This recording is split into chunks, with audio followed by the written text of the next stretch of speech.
Thank you, Shuso. And hello, everybody.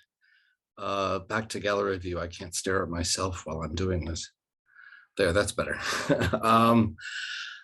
So I have set myself an impossible task that I may well fail at, but I had to give it a try. Some of you know that for the last year, I've been working on a book, often whining about working on a book. It's about complexity theory that I've been speaking about in part in Buddhist terms for about 20 years. And I finally have the opportunity to turn it into a book. It's called Notes on Complexity, Life, Consciousness, and Meaning in a Self-Organizing Universe. How's that for over-promising? And the reason I'm mentioning it is that when our Ango text was announced for this year, Koun Ejo Zenji, the practice of the Treasury of Luminosity, it's, a typically impenetrable Zen text that's really beautiful and at the same time inspiring, even though, what exactly is it talking about? I felt like it would make a perfect epilogue to the book. I was really struck by how everything I'm trying to develop in the book is actually expressed far more beautifully and simply and in brief in our study text. So I want to try and do the second half of my book in 20 minutes or less. And we'll see how that goes. So Koun Ejo Zenji, and I've already wasted 3. So a couple of paragraphs from the Treasury of Luminosity. Breathing in, breathing out, hearing, touching, without thoughts of separation, is just the silent illumination of luminosity, in which body and mind are single. Thus, when someone calls, you immediately answer. This display of luminosity must not just be something you experience in sitting, but in each step. This step are all the walking of luminosity. All through the day, be dead to personal views or fragmented thoughts. And really, that's my book in a nutshell. I usually like to do Dharma talks these recent years on koans to give me some focus. But the big koan for me, really for the last 20 years, and has been about how science, as we know it in the 21st century, gives us what we conceive of as being a true picture of the nature of reality. And implicitly, our Zen practice, why are we doing this? Because it gives us a true view of the nature of reality. Are they one view or are they two views? If they're two views, how can they both be true natures of reality? That kind of makes no sense. If it's one view, why does one seem so opaque from the stance of the other? And I've been gnawing on this for the last 20 years. The first part of the book is all about complexity theory. And in a very precise nutshell, this I think I can do quickly. Complexity theory is about how things that interact with each other and fulfill certain criteria self-organize into larger scale things. So ants organize into ant colonies, people organize into neighborhoods and societies and cultures, cells organize into bodies, molecules organize into cells, etc. And implicit at that is, notice if we talk about an ant, from a distance, an ant colony looks like a thing, it looks like an object. But if you go in close, you realize there's no object there. It's just a phenomenon arising from smaller interacting things. If you go into the body of the ant up close, or our own bodies, the thingness of our body disappears, and it's just cells that are self-organizing. So whether something looks like a reified thing versus a phenomenon arising from smaller things depends on the perspective, the level of scale you're observing. So are cells a thing? No, they're just self-organizing molecules. Those are just self-organizing atoms. Those are just self-organizing subatomic particles. A few layers of subatomic particles down, what we get is something the physicists call the quantum foam. You don't get smaller and smaller things infinitely. You get the smallest thing. No one's sure exactly what those are. Could be strings. That's what string theory is. But whatever these smallest things are, they're arising, they're emanating out of the vacuum of space-time. We think of vacuums being empty, but they're not. They're energy-rich fields, quantum physics tells us. And that energy, E equals mc squared, turns into mass all the time, but usually as matter-antimatter pairings, which then annihilate back into energy. But if they escape that annihilation, they interact with each other to create subatomic particles, to create atoms, to create molecules, and thus the whole universe arises. And with that kind of analysis, we can easily map things, and I've got 24 talks online about this, to Buddhist concepts of emptiness of inherent existence, impermanence, interdependence, karmic law, etc. So that's the first half of the book, and I have 15 minutes to go. The second half of the book deals with the thing that isn't contained within that, and that's consciousness. So in contemporary science and philosophy, there are basically 3 ways to explain consciousness. And obviously consciousness is important to us in Zen practice, because what are we always talking about? Mind. We're talking about the nature of consciousness. We're trying to experience directly the nature of our conscious minds. So contemporary terms, we talk about materialism. The material substance of the universe gives rise to our mind. That's the theory that brains make minds. And that's our dominant theory in this culture. And you've got billions of dollars being spent to map how neural correlates of consciousness, things that we can measure in the brain, map to experiences within the mind. And everyone thinks, many people think, it's a commonplace that those things that are going on in your brain are what create your mind. And people just sort of accept that. And scientifically, that's the dominant view. Brain makes mind.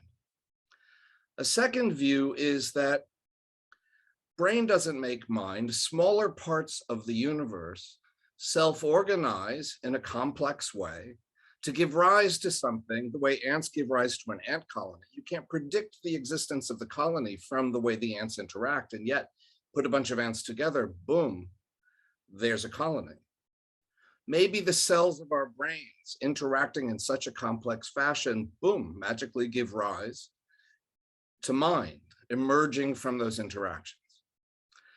This is called panpsychism.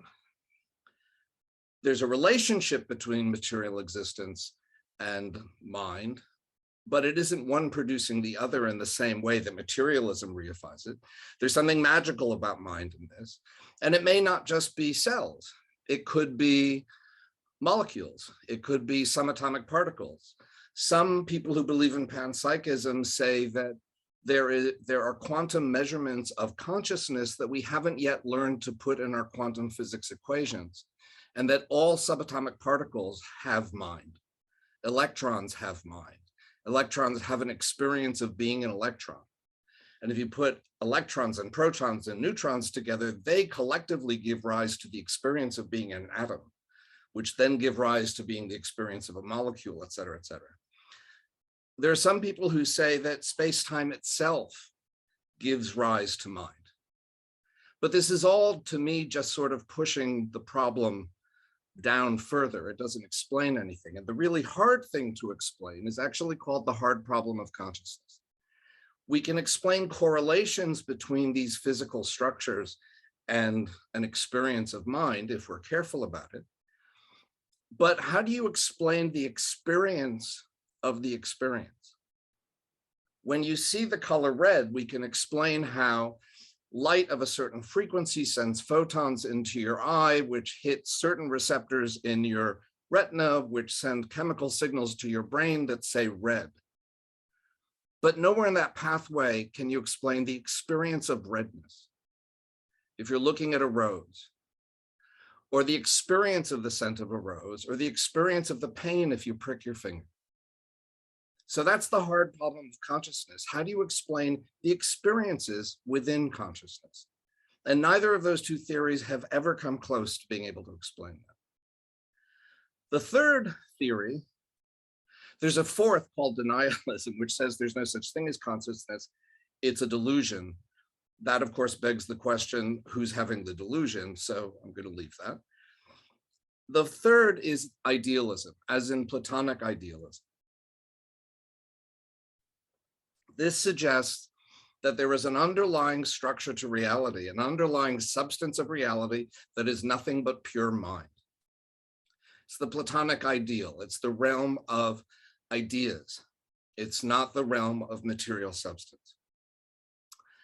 And most people in our culture, there's been a shift from materialism to panpsychism in recent years, but most people dismiss idealism as merely metaphysics. Merely metaphysics is a classic term.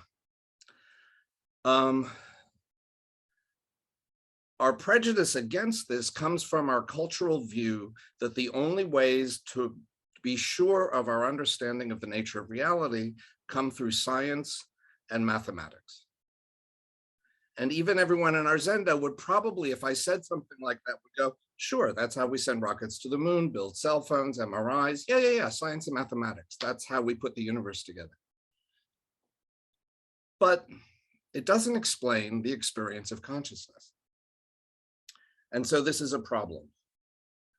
Part of the problem lies in that we all have grown up in this cultural view. And that cultural view is not actually centuries old. It's about 100 years old. There's a group of philosophers, scientists, mathematicians, sociologists in Vienna around 100 years ago called the Vienna Circle. And their idea was seeing the success of relativity in particular, quantum physics to some extent, and the success of the Industrial Revolution. Machines can change the world. We can do things like this. They set out to purge philosophy of everything that was not scientific. And their agenda was literally to purge things of metaphysics, quote unquote. If they were having a debate around a table and someone said something that about God or origins of life or, things in the realm of metaphysics, if you dared to quote Kant or Hegel, you would be dismissed as metaphysics. It was the worst insult they could throw at each other. And this became sort of our cultural view. And the reason it became our cultural view is, one, they were spectacularly good at self-promoting. They had a brand and they knew how to play it universally. And then Hitler marched into Vienna, and some of them were killed, most of them fled, and they were given homes in many of the great universities in departments of philosophy and philosophy of science around the planet. And so their view spread. And that's kind of our cultural view. If you talk to scientists who are trained today, implicitly they are based in Vienna Circle philosophy, even though they don't even probably know the names of the Vienna Circle. The one you probably may have heard of was sort of a semi-member, Wittgenstein, but I'm not going to go into him. 10 hours. And he wasn't really one of them. They didn't face the problem of quantum physics, which said that at the science, empirical science, means there's a split between the subject and the object. There's a scientist studying an experiment, and it has to be objective. There has to be separation. And that was true until quantum physics came along. And then all of a sudden, they started doing experiments about the nature of light. And it turns out that if you don't look at light in a certain experiment, it behaves like waves, just spreading in all directions, and it interacts with each other as waves. And you get these beautiful patterns like waves interacting with each other, interfering with each other. But if you look at the experiment, they turn into particles. And they look like little bullets hitting a screen on the opposite side. It all depends on whether you're looking or not. It all depends on whether there is a conscious observer making an observation. At the quantum level, there is no separation of subject and object. It can't be done. And this led Max Planck, who's arguably the founder of quantum physics. And this is surprising for someone of his generation who should have been more conservative. He actually said, there is no getting behind consciousness. The act of observation is what creates the nature of reality, the choice to observe or not observe. And so if you can't get beyond consciousness, then consciousness has to be the primary thing out of which everything arises. And that's idealism. That's Platonic idealism. That's metaphysics. The Vienna Circle knew this, and they completely ignored it. And I really don't understand how they got away with that, but they did. But they still had mathematics. And so the idea of mathematics, well, that is a firm foundation. We invented math. We invented it by counting bushels of wheat and stars in the sky, and learned how to add and multiply. Geometry developed, and you can build and build on it, and you can create these beautiful proofs, so that even if you have something as simple as A equals A, or A plus B equals B plus A, those don't require proof, they're obvious. But there are things that are more complicated in mathematics that require proof to know they're true. An example of this would be the Goldbach conjecture. This says that any even number is the sum of two prime numbers. Now, people have tried this by hand up to about 100,000 numbers and have not found an exception, but that's not a proof. People have used computers to count to 4 times 10 to the 17th. That's 4 followed by 17 zeros. Every single even number up to that high is the sum of at least 2 prime numbers. But no one's ever proven it. We just tested it. Maybe there's a bigger number out there. So this was their problem. They thought that to set mathematics as the defining feature of how we understand reality, I might pull this off. You may not understand it, but I might pull this off. You had to be able to prove every mathematical statement. What that means is you have to have a complete set of proofs. Any system of mathematics needs to be complete in that every single statement within the system of math has to be provable and is provable. Moreover, it has to be consistent. You can't prove one thing and then prove its opposite. Everything within a system has to be consistent with everything else. And so a couple of decades were spent on developing proofs of the entire body of mathematics, particularly those based in arithmetic. Well, and there was always some tweaking. They'd fix something here and then something would contradict itself there. Or they would discover something like the Goldbach conjecture, which we still haven't proven that. It's sort of outside. We're pretty sure it's true, but we can't prove it. Sitting in the back of the room of the Vienna Circle was a guy named Kurt Gödel. Some of you who are old enough to remember back in the 70s, a book called Gödel, Escher, Bach. I discovered yesterday that Roshi knew this book. I was working in a bookstore when I was 16 and won the Pulitzer that year. Joanne is shaking his, nodding his head. So Gödel was 25 years old, the youngest member of the Vienna Circle. And he was invited in because he was already recognized as brilliant, but he never said very much until he finally spoke up 2 or 3 years later. And it turned out that he had been a Trojan horse for Platonic ideals. He didn't agree with anything the Vienna Circle said. In his mind, numbers were not something that we invented. Numbers were something that existed in the Platonic realm and were there for us to discover. And there could be things that we could discover through our intuitions, our mathematical intuitions, that maybe could not be proven, but that did not mean they were true. Well, it's one thing to say that, and the Vienna Circle would go, bah, metaphysics. But what he did is he constructed a proof that I'm really not going to go into now, but it's extraordinarily beautiful in the way that Gothic cathedrals are beautiful. It's often compared to the music of Bach. It's sort of, he makes an intuitive leap and then comes round to prove that in fact, in every system of mathematics that is consistent with itself, there will always be statements like the Goldbach conjecture, though we still don't know if it's one of them, but could be statements like the Goldbach conjecture that are true but cannot be proven. You can only know they're true by intuition.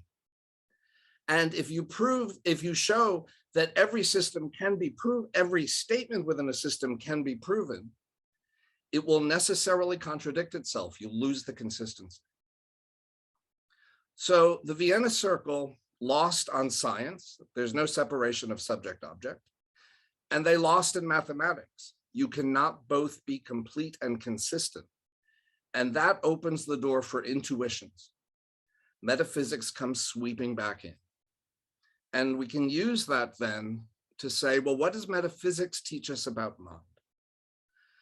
So what a collaborator of mine who's with me, I summarized the book in chapter 12, summarized the work that we've done together in chapter 12.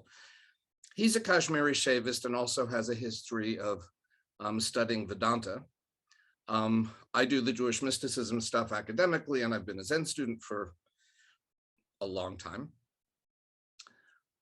And we looked at what those strands of thought and experience have to say about the nature of mind. And without going into it in too greater detail, what they all have in common is that they describe the fundamental mind that underlies reality, out of which existence comes, as being a realm of non-dual, pure awareness that is luminous. One of the qualities they all agree on is its luminosity, which is what sort of brings us back to the text. It is non-dual, meaning in the realm of the absolute, a Buddhist term, in the realm of the Ein Sof in Hebrew, Lurianic Kabbalah, the fundamental ground of being is luminous awareness that has no subject-object split. The split into subject-object, the world of the relative, happens at the moment of creation. Buddhism doesn't have a lot to say about what happens in that moment.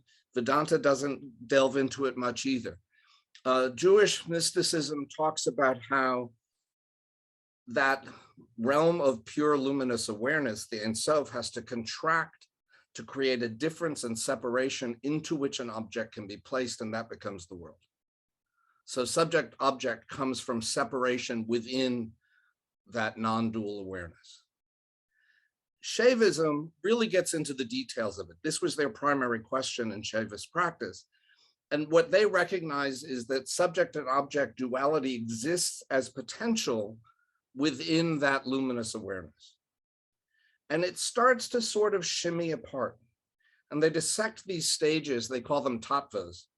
There are the 5 primary tattvas in which you sort of see subject and object starting to become aware that they have the potential of each other, starting to become aware that, oh, I'm a subject that can perceive an object. The object side starts to perceive that it is the object of a subject. They separate further. And in the 5th tattva, they separate completely. Now, you can't have separation until you have something within which you can measure the separation, like distance and time. And once you have distance and time, you have space and time. And that gives you space-time. And we know that space-time is an energy-rich vacuum that erupts in the quantum foam, that gives rise to subatomic particles, to atoms, to molecules, to the entire universe. So all of this together gives a really coherent single view, both scientifically, philosophically, as well as spiritually, that the ground of being is luminous mind. And that luminous mind, allowing for itself to become aware of itself, gives rise to the existence of the relative that we experience as our everyday world. And then, having said all that, if you've managed to take some of it in, I'll just read a couple of more things from our text and see whether it's less obscure. Luminosity has no location. When Buddhas appear in this universe, it does not arise with them. When Buddhas cease, luminosity does not cease. When you are born, luminosity is not born. When you die, luminosity does not die. Buddhas do not have more of it. Sentient beings do not have less. If you are deluded, it is not. If you are enlightened, it is not. It has no rank, no form, and no name. This is the body of totality of all things. You cannot grasp it, you cannot throw it away, it is unattainable. Although it is unattainable, it penetrates this whole body. Which whole body? From the highest heaven to the deepest hell, all realms are illuminated perfectly. This is wondrous and inconceivably subtle luminosity.